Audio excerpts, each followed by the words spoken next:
আসসালামু আলাইকুম। আজকের দিনটা আমাদের জন্য খুবই কষ্ট এবং দুঃখর। আজকের এই দিনে আমরা ৭ ভাই ৩ বোন আমাদের বাবাকে হারাই। আল্লাহর ডাকে সাড়া দিয়ে বাবা পৃথিবী থেকে বিদায় নেয়।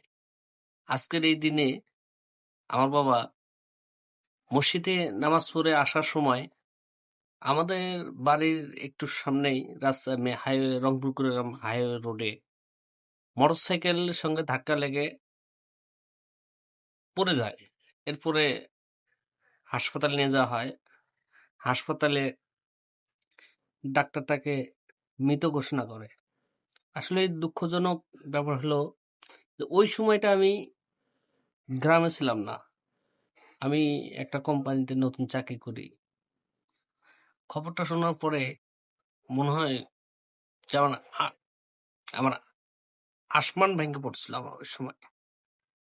এরপর তো আর বাবা ডাক দিতে পারিনি। আজ 10 বছর হয়ে গেল। সবাই দোয়া করবেন আল্লাহ তাআলা যেন বাবাকে জান্নাতুল ফেরদৌস দান করেন।